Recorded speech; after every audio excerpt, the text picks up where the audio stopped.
Hello dear, Assalamu alaikum. This is Samia with the next lecture on the topic of centrioles. तो आज के lecture पे हम पढ़ने जा रहे हैं सेंट्रियोल्स के बारे में। तो चलिए स्टार्ट करते हैं। तो इसमें हमारे पास जो की कंटेंट्स होते हैं वो आ जाते हैं दैट व्हाट आर सेंट्रियोल्स और इनकी स्ट्रक्चर क्या होती है, इसके बाद इनके फंक्शंस क्या होते हैं। चलिए स्टार्ट करते हैं फिर इनके स्ट्रक्चर से। सबसे पहले हमारे पास आ जाता है structure of centrioles. Animals and many unicellular organisms have hollow and cylindrical organelles known as centrioles. तो अब ये कहाँ मौजूद है, ये एनिमल्स में भी हैं, यूनिसेलुलर ऑर्गेनिजम्स में भी। यूनिसेलुलर ऑर्गेनिज्म कौन से वाले होते हैं? वो वाले ऑर्गेनिजम्स होते हैं जो सिर्फ एक ही सेल पे मुश्तमिल होते हैं और जिनकी तमाम लाइफ एक्टिविटीज सिर्फ एक ही सेल कर ही कर रहा होता है। और एनिमल्स हमारे पास क्या होते हैं? मल्टी सेलुलर होते हैं। तो इन शॉर्ट मल्टी सेलुलर और जो मैनी यूनिसेलुलर ऑर्गेनिज्म है उनमें हॉलो खाली मतलब के और सिलिंड्रिकल शेप में ऑर्गेनाइज होती है, जिनको हम क्या कहते हैं? सेंट्रियोल्स कहते हैं। Each centriole is made up of 9 triplet of microtubules और जो माइक्रोट्यूबल्स है फर्दर वो हमारे पास किससे मिलकर बने होते हैं? ट्यूबुलिन प्रोटीन से। अब वो क्या कह रहे हैं? वो कह रहे हैं कि जो सेंट्रियोल है वो माइक्रोट्यूबुल के 9 ट्रिपलेट से बने हुए होते हैं। अब ट्रिपलेट क्या होता है? जब 3 माइक्रोट्यूबुल हमारे पास मिलेंगे तो एक ट्रिपलेट बनेगा और जब 9 ट्रिपलेट्स मिलेंगे तो एक सेंट्रियोल बनेगा। तो इसमें हमने क्या सीखा? हमने सीखा कि सेंट्रियोल एनिमल्स में और यूनिसेलुलर ऑर्गेनिज्म में होते हैं और ये किस तरह के होते हैं? ये होलो और सिलिंड्रिकल ऑर्गेनेलीज होती हैं। इसके बाद हमारे पास एनिमल्स के बारे में आ जाता है। Animals have 2 centriole located near the exterior surface of nucleus. जो एनिमल्स हैं उनमें जो सेंट्रियोल्स होते हैं वो न्यूक्लियस के बैरूनी सतह के पास जो मौजूद होते हैं उसके एक्सटीरियर सरफेस के पास। और ये कितने नंबर्स में होते हैं? 2 होते हैं। The two centrioles are collectively called as centrosomes और इनको कलेक्टिवली हम क्या कहेंगे? सेंट्रोसोम्स कहते हैं। जब दो सेंट्रियोल्स को हम कलेक्टिवली पढ़ेंगे तो उनको कलेक्टिवली हम क्या कहेंगे? सेंट्रोसोम कहेंगे। तो ये सेंट्रोसोम की डेफिनेशन है।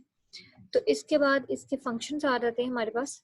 तो इसके फंक्शंस को हम वन बाय वन देखेंगे कि आया कि सेंट्रियोल्स के फंक्शन क्या होते हैं। तो सबसे पहले वाला जो हमारे पास फंक्शन है वो ये है is to help in the formation of spindle fiber during the cell division। इसका काम क्या होता है? इसमें स्पिंडल फाइबर की फॉर्मेशन में हेल्प करनी होती है सेल डिवीजन के जो है। अब सेल डिवीजन कब हो रही होती है? मेयोसिस और माइटोसिस के प्रोसेस में सेल डिवीजन हो रही होती है, जहाँ पे सेल डिवाइड हो रहे होते हैं और वहाँ पे ये स्पिंडल फाइबर्स बनते हैं। तो इनकी फॉर्मेशन में कौन हेल्प कर रहा होता है? सेंट्रियोल। ये मैंने इसे पिक्चर में दिखाया भी हुआ है, तो वो मैं आपको अभी दिखाती हूँ कि किस तरह से जो स्पिंडल फाइबर हमारे पास सेंट्रियोल से बन रहे होते हैं। और इसका सेकंड फंक्शन क्या है? इसका सेकंड फंक्शन है centrioles are involved in the formation of cilia and flagella. ये सीलिया और फ्लैजेला की फॉर्मेशन में भी हेल्पफुल होते हैं। तो अब सीलियास किधर प्रेजेंट होते हैं? जो सीलियास होते हैं ये पैरामीशियम के स्ट्रक्चर पे होते हैं और जो फ्लैजेला होता है ये यूग्लिना के स्ट्रक्चर पे होता है।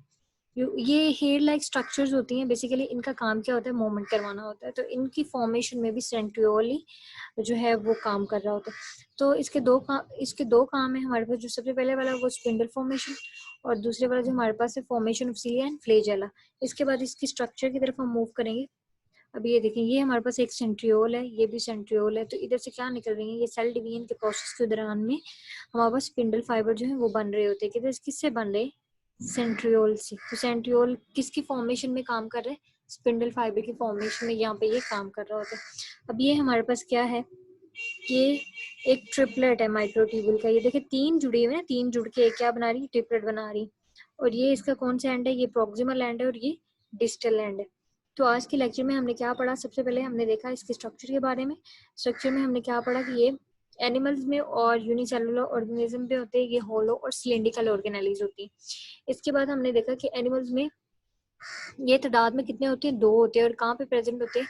न्यूक्लियस के एक्सटीरियर सरफेस के पास प्रेजेंट होते हैं। इसके बाद अगर 2 सेंट्रियोल को अगर हम कलेक्टिवली पढ़ें तो उन्हें क्या कहते हैं?